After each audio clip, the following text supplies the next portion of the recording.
Today I'm going to talk to you about the basics of a SWOT. But before we get started, I have a quick video to show you.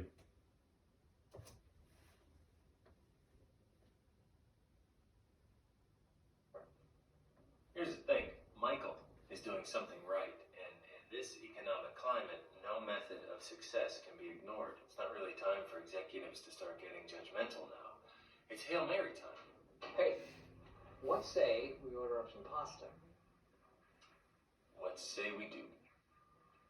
So I was in the office, and I look over to our accounting division, and there's Kevin Malone.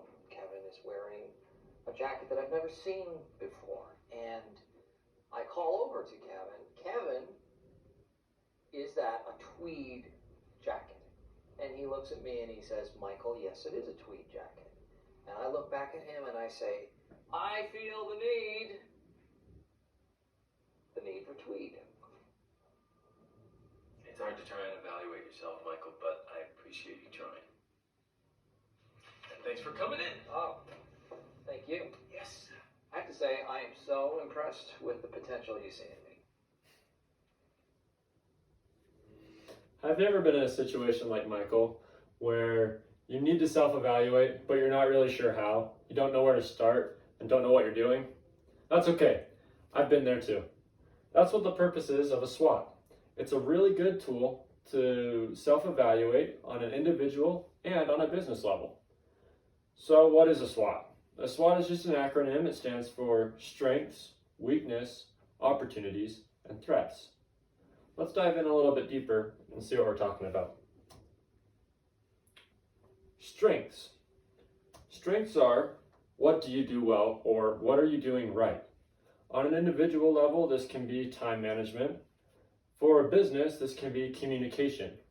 It's important to start with our strengths because it starts off our self-evaluation on a positive note, makes us feel better about ourselves, and keep us open to the things that are coming. W is weaknesses. Weaknesses are basically where are you falling short. So on an individual level, this can be something as simple as listening well to others. On a business level, this can be something like brand awareness. If we look at our weaknesses and if we're honest with ourselves, then we're able to know what we can do to improve and become better. If we don't honestly evaluate weaknesses, then we'll never get where we're trying to go. O is for opportunities. Basically, our opportunities are, where can I improve? How can I be better? So if we take our example of weaknesses, on an individual level, I can learn to listen better. I can learn how to actively listen to an individual when they're talking to me. I can learn how to slow down my thoughts, and I can learn how to respond effectively. For a business level that's looking to increase their brand awareness, you can get onto social media. You can use Facebook, Instagram, Twitter, all of these amazing things that are presented to us to be able to make a more effective business with brand awareness. T stands for threats. Threats are what potential problems could arise, and usually these are external factors. For a lot of us, a threat might be the pandemic that just hit. That might have caught us all off guard, and for those of us that weren't prepared, it took a lot longer to recover. For businesses, a lot of times threats just revolve around competitors. What are they going to do? What are they planning next? And what can you do to stay ahead? So let's recap. SWOT stands for strengths, weaknesses, opportunities, and threats. As we look at our strengths, we allow ourselves to be more open and more honest with ourselves as we move through the rest of the SWOT. Weaknesses are things that we need to look at in an honest way to be able to more fully know what we can do to improve and reach our full potential. Opportunities usually come from our weaknesses. What can we do to improve? What can we do to be better? And what can we do to reach our full potential? Then threats are things that we need to do to make sure that we're looking ahead at the future, looking at things that could go wrong so that we can be prepared for change.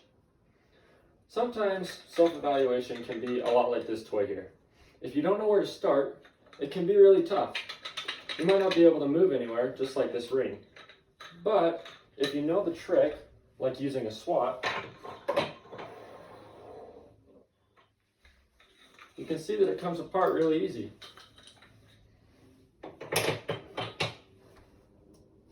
So let's look at it. How can a SWOT actually help me? We've talked about self-evaluation, and we know that that's important, and it can help us to move along in a really quick and effective way and make ourselves more presentable to those around us. Number 2 reason is it can help us to beat the curve. If we're prepared for changes by looking at threats, if we're prepared for the opportunities that are coming our way, then we can be able to more efficiently meet those changes.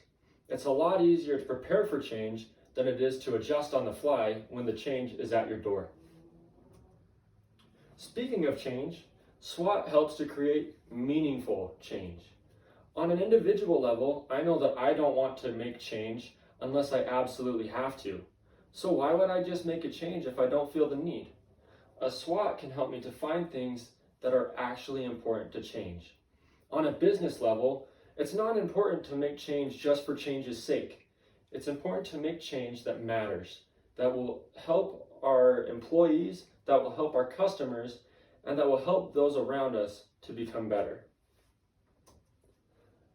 As we look to using SWOT in our daily lives, I know that we'll be able to become better. I know that we'll be able to be better with self-evaluating, and I know that we won't end up in a situation like Michael. Thank you.